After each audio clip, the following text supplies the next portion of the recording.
Sewing a jacket once meant using hair canvas interfacing and hand pad stitching to create a tailored look, but not any longer. Today I'd like you to learn from a tailoring guru how to use fusible interfacings while creating truly professional results.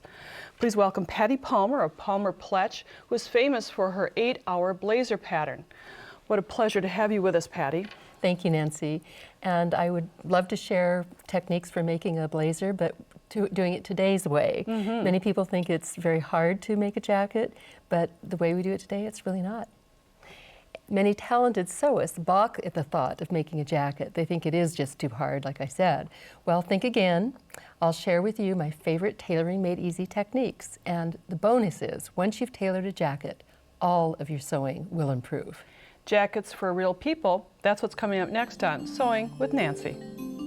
Sewing with Nancy, TV's longest-airing sewing and quilting program with Nancy Zieman, is made possible by Baby Lock, a complete line of sewing, quilting, and embroidery machines and sergers. Baby Lock, for the love of sewing. Madeira, specializing in embroidery, quilting, and special effect threads, because creativity is never black and white. Koala Studios, fine sewing furniture custom built in America. Clover, makers of sewing, knitting, quilting, and embroidery products for over 25 years. Experience the Clover difference. Amazing Designs and Class A Needles. When starting your tailoring project, first you're going to look at patterns as well as fabric. And Patty has many jackets to share with us to give us some guidance. Yes, and just because you're making a jacket doesn't mean you have to start with most difficult. You can start with something easy like a cardigan with no collar, just have a lining. And this is made out of a quilt cotton, which there are quilt stores everywhere. So if you don't find a nice wool, check out the quilt store. They're very high quality and you can fuse to them nicely. Or you can take the same cardigan idea and make it out of a fancy fabric. And this happens to be a very, isn't it a lightweight jacket? It is, very lightweight. It's actually a blouse fabric that we fused to make it into a jacket for evening. So it's backed with fusible interfacing, give it a little body, easy to work with. And the nice little lining. And here's the next stage. We've taken a simple cardigan style and added a stand-up collar, which is very easy to do. It's really like dressmaking. It is. You just get a little extra to make it tailored. Lining, shaping fabrics, and shoulder pads. Even little light thin ones.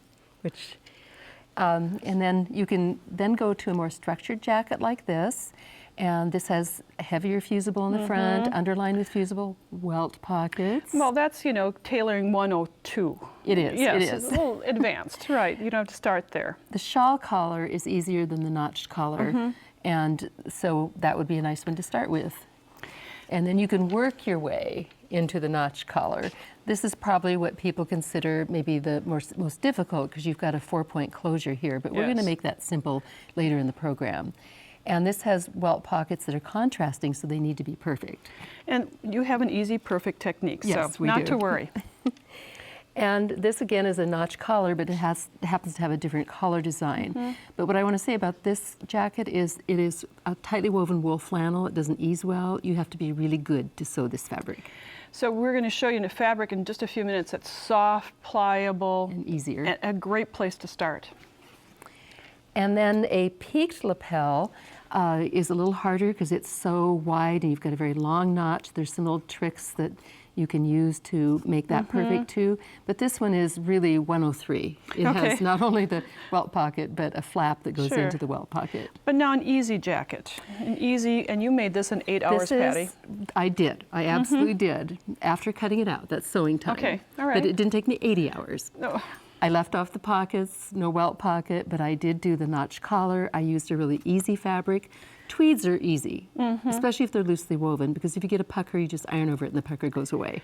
Loosely woven, tweed, pliable, soft, that's the place to start. And you can fuse to it and not have a problem. You can top stitch, and your top stitching's crooked, it just disappears. Patterns, so you're going to find a cardigan blazer, a cardigan jacket, a blazer, whatever pattern style you'd like to use, and you're going to cut out your pattern pieces. There's some fitting techniques that you'd like to go over. Yes. if you are sewing for yourself, it's the only time you can get a perfect fit because it doesn't usually happen in ready to wear. So take the time, and I like to tissue fit. This is a jacket that I recently made, and it's a princess style. And my bust line has fallen a little bit, and so I had to lower the bust area fullness about 1 inch. I also did a high round for my slightly round upper back and a sway back tuck, and I moved the forward shoulder, or shoulder forward, excuse me, and I put a shoulder pad in for the fitting because you want to see how much room there is for the shoulder pad. And we're going to fit several times throughout this process, and it's with pins, so it's easy to do. It is, because after you cut it out, you're going to fit again in fabric. And one of the things you have to check, not only with pin fitting, but is to check the upper collar, the under collar, and the facing to see if they've been cut for tailoring. And I like this analogy that you use using a book, because we're going to need some of those pieces to be different in size. Yes, so take a book and you've got the upper collar and the under collar. And it's thick, so if your fabric is thick, this is what will happen. You roll the upper collar over the under collar, and the under collar sticks out a whole bunch. So unless you make the under collar smaller, it's going to stick out on your body when you're wearing it. And many patterns, if they're quality patterns, they'll be already drafted that way, but if they're not, you can fix it. You can add. This pattern happens to have about 1/4 inch added to the outside edge. If it didn't have it, add it to the upper collar. So the To upper the collar's outside edge, so you can outside edge. You can see it there. So this is one of the two places, and the second of the two is with the front facing and the front jacket. The facing needs to be larger because it's going to roll over the front. And this pattern has the facing larger by about 1/4 inch from the bottom of the row line to the top of the row line. And again, you can add that if your pattern doesn't have that. So now you can cut. Yes, you can. But before cutting the fabric, we want to check, especially if it's wool, if you need to pre-treat it. Years ago, you know, when we kind of learned to tailor, we had to London shrink it, which you don't even need to go there. No. But we're going to show you the speedy way. Or we'd spend a lot of money and send it to the dry cleaners to be shrunk as well. But what we've been experimenting with, because we have these new irons that have great shot of steam, is what we do is we just put the iron down in one spot, give it a lot of steam, and then lift it up. And if you don't see puckers around the iron imprint, then you don't need to pre-steam the whole piece. If you see puckers, then you'll probably want to. So I've got 2 pieces of wool here, and we'll just do the same thing with both of them. And here you see quite a bit of puckering around the plate of the iron. So this I would definitely go through the whole piece and give it a lot of steam, let it cool and dry. And get a facial I cut. at the same time. You can, absolutely. A couple of cutting tips. Of course, Nancy's going to put it on the grain for me. But before we do that, we're working on a cutting board, a cardboard cutting board, old-fashioned, works great for Patty's technique. I learn so much every time I have a guest, and this is the technique I'm taking away, to cut my jackets out over the cardboard. So we're just going to get this piece on grain. You do this to every piece, but we're just going to show you the process. Up with this piece. A lot of people overpin. They put the pins in the fabric and it scoots and the layers get uneven, but you only need 4 pins. So we put 1 in each corner, and then your fingers become the rest of your pins. So as you're cutting, you just hold, oops, get my pin out of the way here. I think that was actually magnetized to the scissors is where it came from. But your fingers, if you hold them down to the edge, you can see that you don't need any more pins. Then when you have your notches, instead of cutting them out, just snip in 1/4 inch into the middle of the notch. And that's all the marking you need to do except for the front. Now we're going to talk about fusible interfacings, the key to speed tailoring techniques. And Patty, we mentioned hair canvas and pad stitching for those of you of our vintage, and this is a look from the past. Yes, this is how I learned to tailor in college. You used heavy hair canvas. You couldn't include it in the seams because it was bulky. You had to tape everything as a result to get more body. You did all these little teeny tiny hand stitches, but everything had to be attached by hand.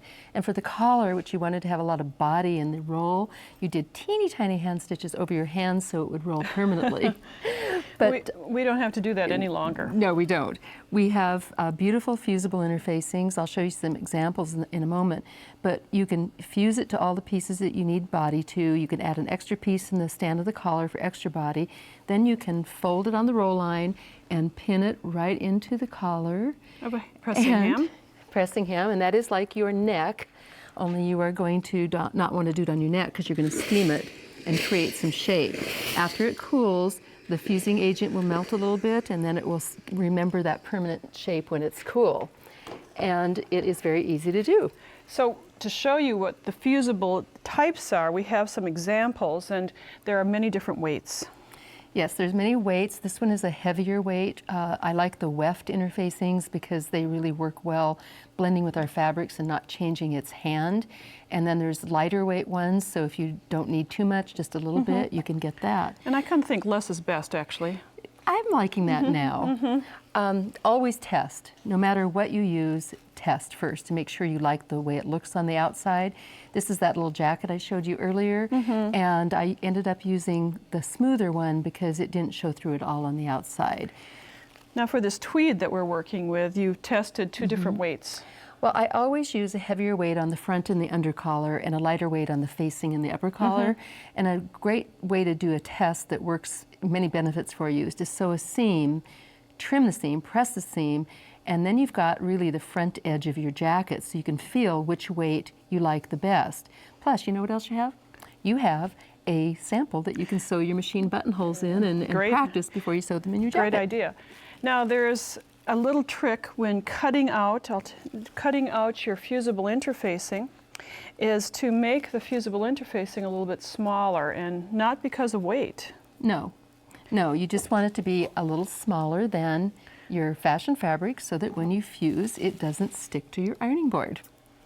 So we cut one edge first, two edges except this one's cut on the fold, and then I slide the interfacing pattern piece, or the collar pattern piece, 5/8 of an inch to one direction and 5/8 to the other. Or thereabouts. Or thereabouts, yes, it's not rocket science.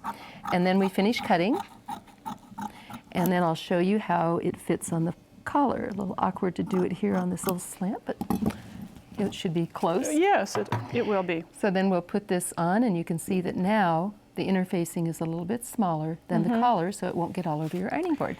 But then to fuse the interfacing to the wrong side of your fabric, keep that pattern piece handy. In fact, I keep my pattern pieces out at all times. Do not put your pattern piece away until you're totally done with your jacket. Okay, it's very I'll important. remember that.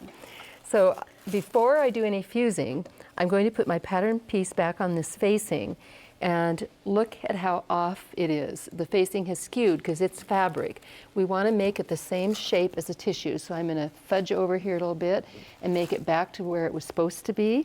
And now, when I add my fusing, And here it is. oh, thank you.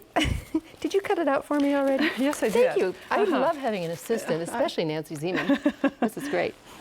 So you put the interfacing now on top, and so that you don't get this interfacing Sure. residue on your iron. Do you have a press We cloth? have a press cloth, and it's made just for this process. Yes.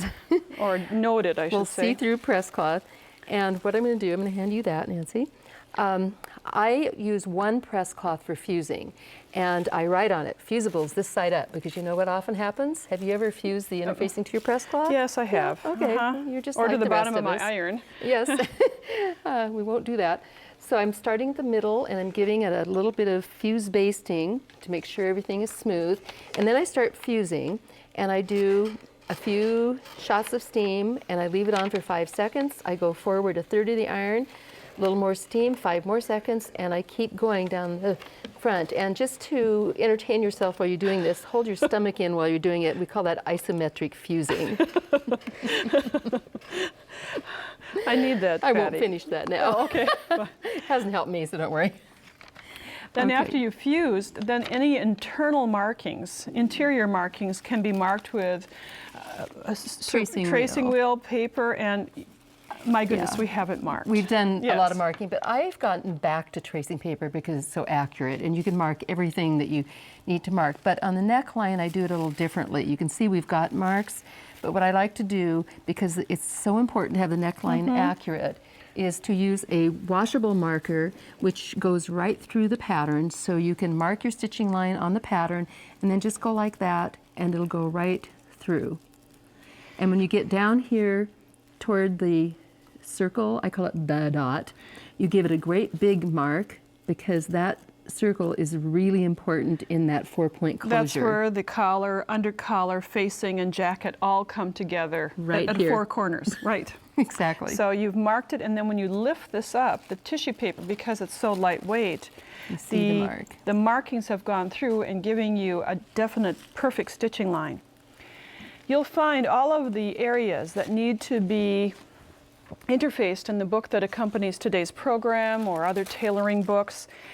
One of Patty's signature techniques is to add a kind of a stay to the back. It's not fused in, it's glued in. Wow. To cut a back stay, and this is optional, but it gives you more strength across the back. You can attach your shoulder pads to it. I like it. I think it adds quality. And if you just take your back pattern pieces, put them together, and measure down a few inches and draw a curve, that becomes the pattern piece. So about 4 inches down to 2 inches, and then you've cut it out of a woven fabric. I don't like to use a fusible here because you'll be fusing on top of those seam allowances, causing a ridge in the other side. So I've just taken a fabric glue, and all we're going to do is in the seam allowance, got to get it down here a little bit. Here we go, here it comes. Is it coming? Yep, it is. Okay. Yep. Just dot, dot, dot, just a little bit in the seam allowance, and then put the interfacing down, and it will dry in about 5 minutes. Just let it lay there. You don't need to do any other stitching or basting or whatever. So go all the way around the outside edges. And now we have given you the tips and techniques of speed tailoring so that you can make a jacket with Patty's fusible interfacing techniques.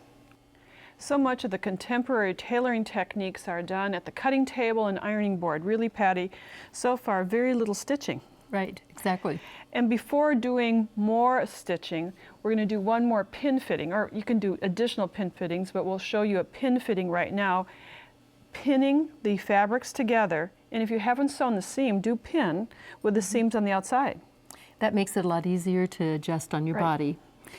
And you can see, you mentioned a good point earlier to me, and that is sometimes patterns call for stay stitching, a single layer of stitching on the fabric to keep a neck edge from stretching.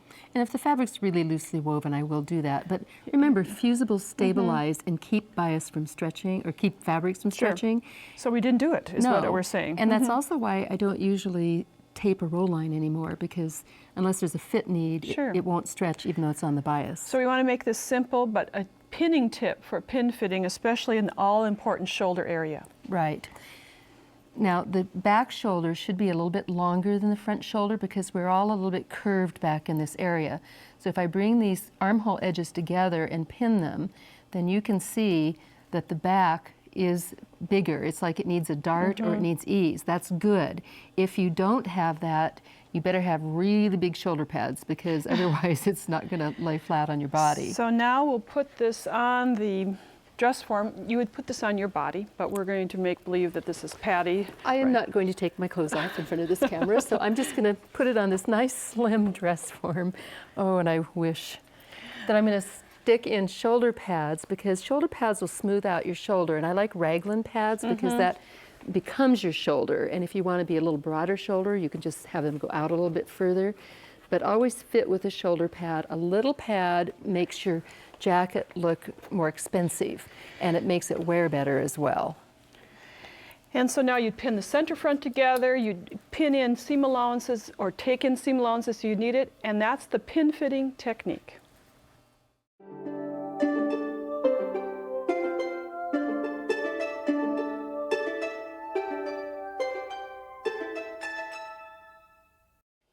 Unprecedented tornadoes, floods, and fires have affected many cities and towns across our nation. The losses, as you know, have been devastating. Quilters and sewists across the country have come to the aid of those in need, making and giving away quilts and clothing to show support and encouragement. Today on Nancy's Corner, I'd like to feature one of those stories. It recently took place at the Quilt Expo in Madison, Wisconsin. This 3-day event, held the first full weekend in September, is filled with classes, shopping opportunities, and an eye candy quilt show. Among all the hustle and flurry, with over 17,000 enthusiastic quilters, was a sewing area set up to make twin, double, and queen-sized bed quilts called Quilts to Give. The quilt design features columns instead of blocks. It's a modified design from my Column Quilts TV series. Attendees were encouraged to donate fabrics and their time to Quilt to Give. I'd like to take you to the Charity Sewing Center and introduce you to our volunteer coordinator, Teresa Dressler, who has organized the charity activity for the past 7 years. The Quilt to Give project was a big undertaking with heartwarming results. It's a large undertaking, but we are thriving in the The thick of it and going with the flow. So we're making quilts to give, and they're twin, double, or queen-size quilts because there have been so many disasters in our country. there have been, unfortunately, but we hope to be able to give those people that have lost something, a little bit of something back to cling to. And we're doing a column quilt with the Scrappy Center, and boy, you have 7 quilts, I think, now in process. We've got various stages going on with quilts, from beginning to end. We've got the long arm quilters out here quilting, and it's going. People are loving it. We're full, and we'll be here all weekend. And we have a table that people are donating their fabrics, and then we have to tell you and I in the morning do some sorting. We do some sorting together, color collaborating, things like that. The fabric that's coming in is phenomenal. People have donated backings, battings. Yep. And then we sort the colors, and we have a cutting station. We have cutting stations, pressing stations, sewing. And then we have a little area where we fill out a worksheet so that... We do have a worksheet, which is great because it helps us keep everything going to the way that the finished project will look. And then some people, how long are they sewing? Some people have 5 minutes, some people have an hour. So however long they have to sew and help us out, we appreciate it. If they don't want to sew, they can iron, they can sort, cut, whatever they have time to do. And it's really, I've had such great response to this. And then other people have donated quilts. Yes, we have gotten several wonderful quilts donated already this morning. We've got quilt tops that are going to be hitting the long arm machine later today. Very vibrant quilts. The ladies that have quilted them have done a fantastic job on it. I think one of the best things about quilters is that they're willing to give from their heart. Yes, and most of them have not put their names on the back of them. We do have a guest book that we're asking everybody that stops to help us to sign. Some of them wish to remain anonymous, and Sure. we respect that, but we appreciate any time that they have to give us. It's really a heartwarming experience. It is very, and like you said, we've done so many things over the years. Whatever we can give back is always great. Well, Teresa, thanks for your dedication, and what a fun event. Well, thank you, Nancy, for putting on the Quilt Expo and all that you do, because I quilt, my kids are quilting, and they all are standing up with their own sewing machines ready to go with various projects when we get home. So, Well, thanks, Teresa. you're welcome. 12 colorful quilts were created featuring patriotic, hot salsa, and contemporary colors in yellow and black. The cheeriness of the quilts matched the personalities of the volunteers. Please meet 2 more quilters. Hi, I'm Joy. And I'm Karen. We're from Illinois. And thank you for volunteering to help others make a quilt to give.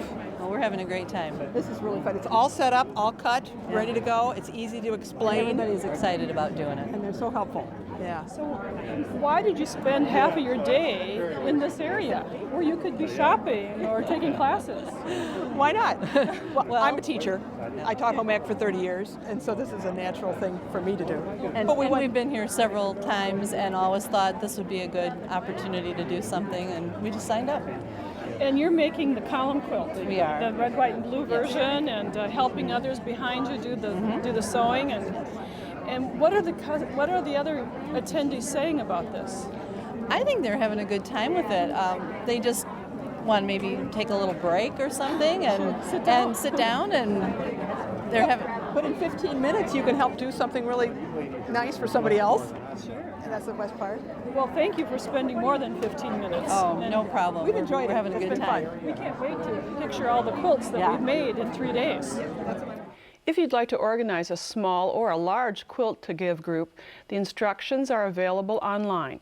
Simply go to nancyzieman.com, click on my blog, and then you'll see the Quilt to Give button in the menu. Remember, the most current Sewing with Nancy shows are available online 24/7 at nancyzieman.com. Patty Palmer will be back with us next week to wrap up our two-part series on jackets for real people. Thanks for joining me. Bye for now. Patty Palmer has written a fully illustrated book entitled Jackets for Real People that serves as the reference for this two-part series.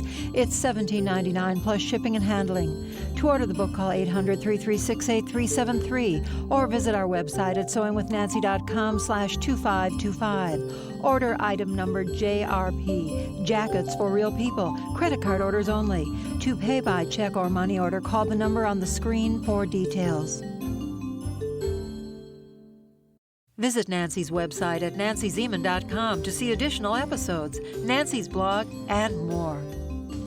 Sewing with Nancy, TV's longest-airing sewing and quilting program with Nancy Zieman, has been brought to you by Baby Lock, Madeira Threads, Koala Studios, Clover, Amazing Designs, and Class A Needles. Closed captioning funding provided by Rowenta.